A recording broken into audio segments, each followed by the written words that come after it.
ये जो रिएक्शन आप देख रहे हो स्क्रीन पर, ये एडिशन ऑफ एल्कीन्स की रिएक्शन है। और क्योंकि यहाँ पे पेरोक्साइड नहीं है एरो पर, यहाँ पर एरो पर पेरोक्साइड नहीं है, इसीलिए ये रिएक्शन मार्कोवनिक-कॉक्स के हिसाब से होगी। और मार्कोवनिक-कॉक्स के हिसाब से जो Br है वो इलेक्ट्रोनेगेटिव है और H इलेक्ट्रोपॉजिटिव स्पीशीज आपको मालूम है। एंड अकॉर्डिंग टू मार्कोवनिक-कॉक्स जिन दो कार्बन के बीच में डबल बॉन्ड है, एक कार्बन है ये, एक कार्बन है ये, इस पर एडिशन होना है। इस रिंग में कोई भी चेंज नहीं होने वाला है ना, इस रिंग में कोई चेंज नहीं होने वाला है। तो जिन दो कार्बन के बीच में डबल बॉन्ड है वहां एडिशन होना है। अब बात यह आती है कि एडिशन जो है वो कार्बन नंबर 1 पर हो या जिसको मैं नंबर 2 दे रहा हूं इस पर हो, यानी कि Br नेगेटिव किस कार्बन पर जाए, ये बात हमें अभी डिसाइड करनी है मार्कोवनिक-कॉक्स के अकॉर्डिंग।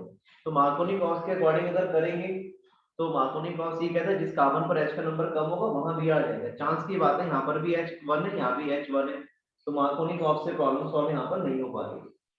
नाउ विल सी कि which of the carbocation would be more stable, right, ये हमें देखना पड़ेगा। तो आप देखिए ये जो CH3 है ना, ये प्लस आई फैट ग्रुप है। ये इलेक्ट्रॉन डेंसिटी को, सिग्मा बॉन्ड के इलेक्ट्रॉन डेंसिटी को इस कार्बन पर बढ़ाएगा। तो ये जो पाई बॉन्ड का डीलोकलाइजेशन है वो इस कार्बन पर नहीं होगा। जो पाई बॉन्ड का डीलोकलाइजेशन है वो इस कार्बन पर नहीं होगा, क्योंकि इस पर ऑलरेडी ये CH3 जो है इलेक्ट्रॉन डेंसिटी इस कार्बन पर बढ़ा रहा है। तो फिर देखो भाई कहाँ होगा, ये फेवरेबल होगा। ये पाई बॉन्ड इलेक्ट्रॉन का डीलोकलाइजेशन कहाँ होगा, इस कार्बन पर। ऐसा होने से देखो क्या होगा, ऐसा होने से ये वाली कंडीशन आ गई, CH, यहाँ बॉन्ड में सिंगल बॉन्ड रह गया, H CH3, और ये इस तरह से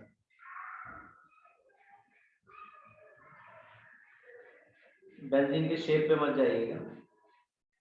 तो आप देख पा रहे हैं यहाँ पे चार्ज कैसा आया, नेगेटिव, और यहाँ चार्ज कैसा आया, पॉजिटिव। ऐसा होने पर ये 2 डिग्री कार्बोकैटायन बना, लेकिन ये 2 डिग्री कार्बोकैटायन इस CH3 के प्लस आई इफेक्ट की वजह से स्टेबल होगा। तो आप कह सकते हैं ये स्टेबल कार्बोकैटायन है। लेकिन अगर वो पहली वाली कंडीशन जो हम डिस्कस कर रहे थे उसे अगर हम देखें, ये वाली कंडीशन कह रहा हूं कि पाई बॉन्ड इलेक्ट्रॉन यहाँ डीलोकलाइज हो, तो क्या कंडीशन आ रही है, तो देखिए ये कंडीशन आ रही है, ये OH ऐसे ही रहने वाला है, ये अल्टरनेट डबल बॉन्ड ऐसे ही रहने वाले हैं, इनमें कोई चेंज नहीं होने वाला है। इस बार इस कार्बन पे चार्ज आएगा पॉजिटिव, यहाँ सिंगल बॉन्ड रह गया, यहाँ CH और ये CH3, और यहाँ चार्ज कैसा आ गया, नेगेटिव। अब आप देखो बच्चों, अब आपको ये डिसाइड करना है कि इन दोनों कार्बोकैटायन में कौन ज्यादा स्टेबल है। इसे आप पहचानो, देखो ये क्या है, बेंजाइल कार्बोकैटायन, और ये इथाइल कार्बोकैटायन का डेरिवेटिव है। बात समझ पा रहे हो डिफरेंस? तो अब आपको कुछ समझ में आ रहा है कौन सा ज्यादा स्टेबल होगा कार्बोकैटायन, कौन सा कार्बोकैटायन ज्यादा स्टेबल होगा, बेंजाइल कार्बोकैटायन ज्यादा स्टेबल होगा। ठीक है, ये भी 2 डिग्री कार्बोकैटायन है बेंजाइल का, तो ये ज्यादा स्टेबल होगा। इसलिए ये वाली स्पीशीज जो है ये ज्यादा बनेगी, ये कम अमाउंट में बनेगा। यानी कि आपका जो मेजर प्रोडक्ट रहेगा उसमें जो Br है, जो Br है वो इस कार्बन पर आना चाहिए, Br नेगेटिव आना चाहिए इस कार्बन पर, और CH2 यहाँ पर। यानी कुल मिला के जो आपका मेन प्रोडक्ट होना चाहिए इस रिएक्शन का, ये मैं दोबारा से ऊपर लिख रहा हूँ आपके लिए क्लियरली, ये OH ऐसा ही रहा, ये CH, यहाँ पर ये Br आ जाएगा, ये CH2 और ये CH3। तो ये आपका जो है वो मेजर प्रोडक्ट है जो आपके सामने स्क्रीन पर बनाया। बनने को ये भी बन सकता है, लेकिन ये कैसा होगा, माइनर होगा। तो क्योंकि यहाँ पे कार्बोकैटायन जो था बेंजाइल कार्बोकैटायन बन रहा था, यहाँ पे इथाइल कार्बोकैटायन बन रहा है, तो बेंजाइल कार्बोकैटायन की स्टेबिलिटी ज्यादा होगी देन द इथाइल कार्बोकैटायन, इसलिए जो मेन प्रोडक्ट है वो आपका ये वाला कंपाउंड जो है वो बनेगा। क्वेश्चन नंबर 16 में आपको बी आइडेंटिफाई करना है। Identify B in the following scheme. So your compound is propane 1-ऑल और it is also called normal propyl alcohol. इसका ट्रीटमेंट आप PCl5 से कर रहे हो, ये PCl5 यहाँ लिखा हुआ है, तो जाहिर सी बात है जानते हैं कि OH होगा, उसकी जगह Cl आ जाएगा। मैं इसका स्केलेटन लिख रहा हूँ कंपाउंड का, A का 1-क्लोरोप्रोपेन। अब आप इसका ट्रीटमेंट अल्कोहलिक क्वेज से करा रहे हो। अल्कोहलिक क्वेज का मतलब है डीहाइड्रोहैलोजिनेशन होगा, और ये अल्फा कार्बन हो गया, नियर कार्बन इज बीटा, तो यहाँ से H जाएगा, इस वाले बीटा कार्बन से H जाएगा, तो इसके बाद 2 H है, एक H और यहाँ से एक Cl जो है वो चला जाएगा। और ऐसे कंडीशन में आपका जो आंसर है वो बिल्कुल ठीक आपने सेलेक्ट किया हुआ है, propene would be the answer. B option आपने जो टिक किया हुआ है बिल्कुल ठीक किया हुआ है। तो ये डी हाइड्रोहैलोजिनेशन का एग्जांपल है, अल्कोहलिक क्वेज के बिजनेस में डी हाइड्रोहैलोजिनेशन ही होना है। इन the following reaction H positive, H positive का मतलब है कोई एसिड है साहब, एसिड के प्रेजेंस में आप हीट कर रहे हो, यानी कि डिहाइड्रेशन होगा। जिस कार्बन से OH डायरेक्टली अटैच है वो अल्फा हो गया, और उसका जो नियर बाई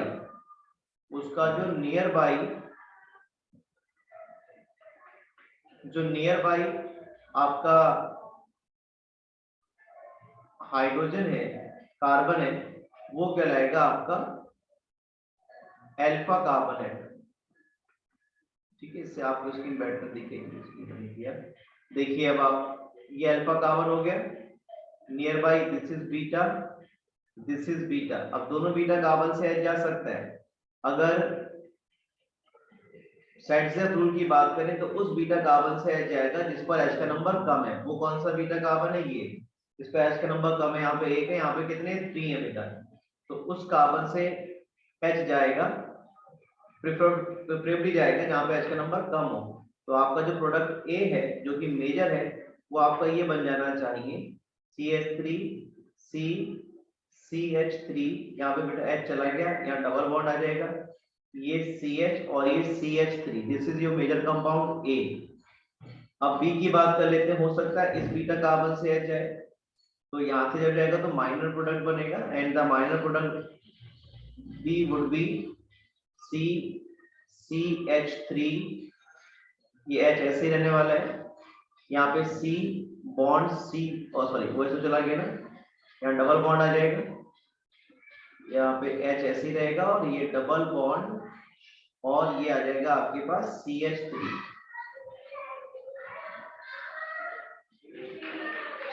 रह जाएगा, रादर इधर रहेगा CH2। तो ये रहा आपके पास B और ये रहा आपके पास A as a major product. अब आपको आगे भी बोला है कि A का ट्रीटमेंट आप HBr से कराओगे in the absence of peroxide. बच्चे कभी कभी जल्दबाजी में पढ़ने में पेरोक्साइड पढ़ लेते हैं, यानी वहां पेरोक्साइड की वजह में हो रहा है, नो, लिखा है in the absence of peroxide. तो मार्कोवनिक-ऑक्स के हिसाब से HBr का एडिशन किसमें होगा? A में होगा। तो देखिए आप, जब इस A में मार्कोवनिक-ऑक्स के हिसाब से HBr का एडिशन होगा तो Br कहाँ जाएगा? इस कार्बन एटम पर जाएगा, इस वाले पर टर्शरी बनेगा ना, तो यहाँ पे Br आ जाएगा और इस पर H चला जाएगा। तो मैं देखिए प्रोडक्ट बनाता हूँ आपके लिए, क्या प्रोडक्ट बनेगा? C, ये बना आपका CH3 bond C bond CH3 bond Br, ये मेजर प्रोडक्ट रहेगा आपका, ये CH2 हो जाएगा और ये CH3, ये आपके पास C हो गया। आई होप सभी ने ऐसे किया होगा। और D में क्या रहेगा? D में Br उस कार्बन पे चला जाएगा जिस पर H का नंबर ज्यादा हो। तो ये CH3 और ये H यहाँ पर आ गया, यहाँ पे single bond CH bond Br और ये CH3, this is your minor product D and this is your major product C। I hope सबको क्लियर हो गया।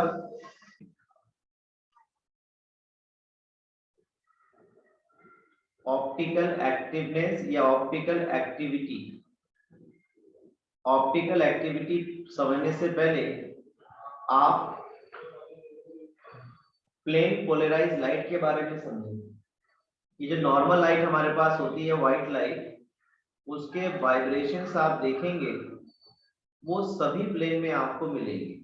ये नॉर्मल लाइट है जिसके वाइब्रेशंस आपको सभी प्लेन्स में मिलते हैं। लेकिन अगर इस नॉर्मल लाइट को आप एक स्पेशल प्रिज्म, जिसे हम निकोल प्रिज्म बोलते हैं, से पास करेंगे तो आप देखेंगे इसके जो वाइब्रेशंस हैं वो सब एक ही प्लेन में हो जाएंगे।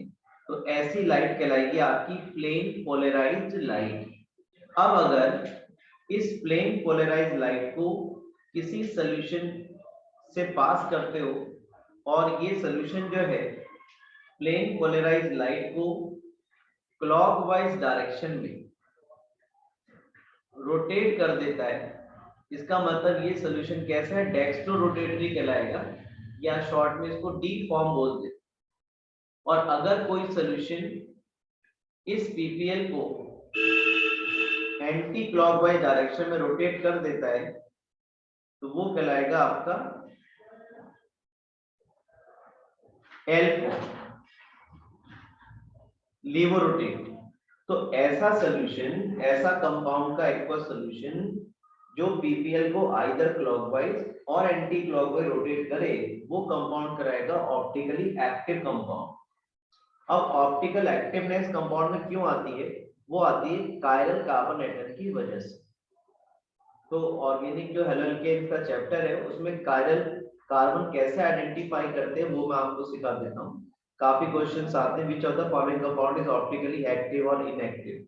तो आपको बस ये देखना है कि कंपाउंड कायरल है या नहीं है।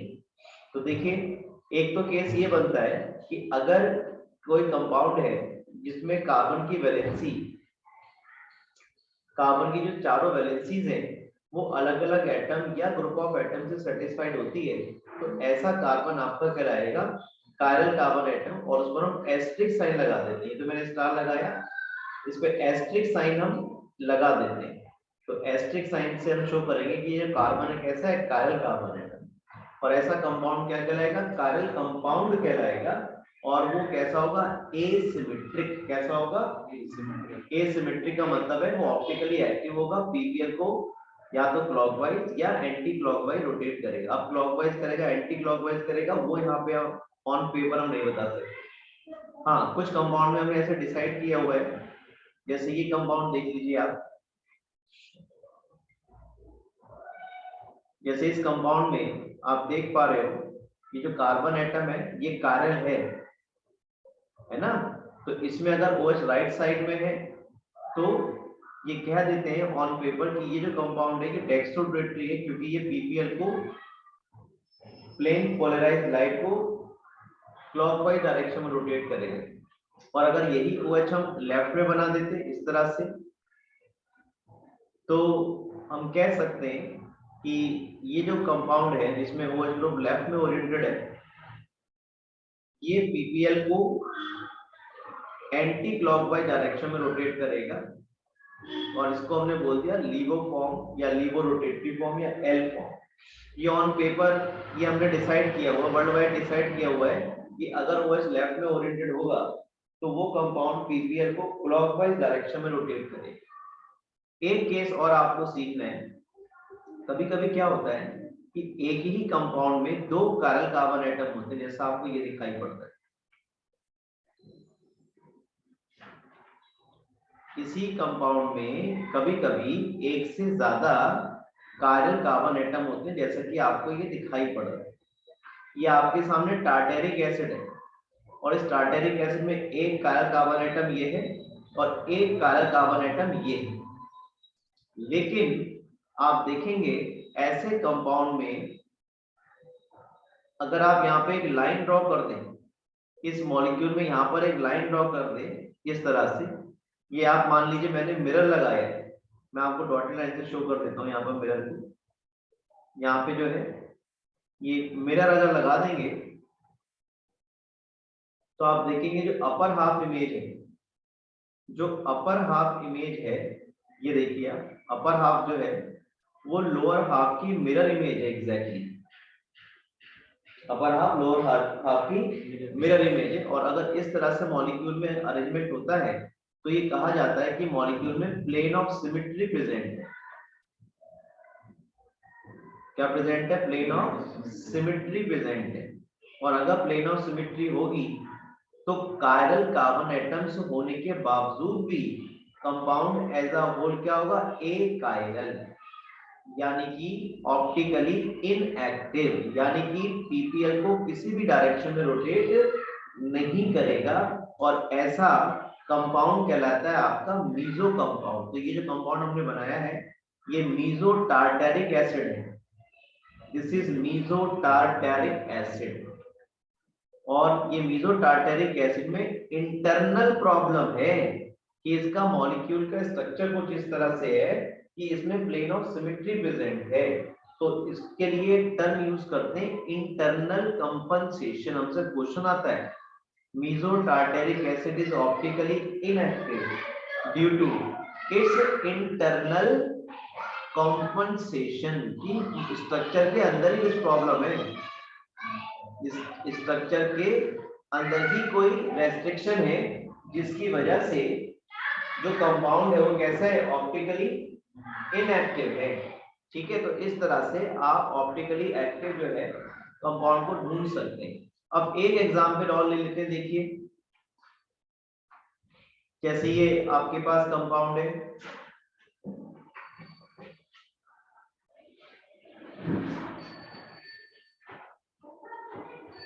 यहाँ बी आर मैंने ले लिया है, सपोज यहाँ सी एल ले लिया है। आप देखिए यहाँ पर दो कायरल कार्बन एटम है, ये भी कार्बन एटम कायरल है क्योंकि इसकी चारों वैलेंसीज अलग अलग एटम या ग्रुप ऑफ एटम से सेटिस्फाइड है। ऐसे ये भी कार्बन कैसा बच्चों? कायरल है। लेकिन अगर आप यहाँ पर मिरर लगा दोगे तो आप देखोगे अपर हाफ लोअर हाफ की मिरर इमेज नहीं है। तो ये कंपाउंड कैसा होगा? As a whole optically active. As a whole कैसा होगा? ये कायरल होगा। कैसा होगा? ये कायरल कार्बन एटम है। This is your chiral carbon atom, chiral compound. और अगर कायरल होगा तो ऑप्टिकली एक्टिव भी होगा। पीपीएल को क्लॉकवाइज या एंटी क्लॉकवाइज डायरेक्शन में रोटेट करेगा। ये हम पेपर पर डिसाइड नहीं कर सकते, ये हमें पोलैरिमीटर की हेल्प से देखना पड़ेगा कि कंपाउंड कैसा बिहेव कर रहा है। ठीक है, तो इस तरह से ये आप ऑप्टिकल एक्टिविटी पता कर सकते हैं, कार्बन एटम ढूंढ सकते हैं। आपके क्वेश्चन कैसे आता है वो मैं आपको दिखाता हूँ। देखिए आपके क्वेश्चन ऐसा आता है कि identify the chiral carbon atom, chiral compound in the following pair. ये एक पेयर दे दिया कंपाउंड का, एक ये है और एक ये दे दिया आपको, और पूछा कि इन दोनों कंपाउंड में से कौन ऑप्टिकली एक्टिव होगा। तो ऑप्टिकली एक्टिव वो होगा जिसमें कायरल कार्बन एटम हो। देखिए आप इसमें ये वाला एटम कैसे कार्बन कैसे कायरल है, इससे एक CH3 है, दूसरा Br है, तीसरा H है और चौथी वैलेंसी किससे सेटिस्फाइड है? CH2 CH3 से। तो कोई भी एक दूसरे की तरह नहीं है। लेकिन यहाँ पे आप देखो इस कार्बन पे 3H है, यहाँ पे 2H है, यहाँ पे 2H है, यहाँ पे 2H है, यहाँ तो कायरल कार्बन ही नहीं है। तो ये कंपाउंड कैसा हो गया? एज अ होल कायरल हो गया और ऑप्टिकली एक्टिव होगा। प्लेन पोलराइज को किसी ना किसी डायरेक्शन में रोटेट जरूर करेगा।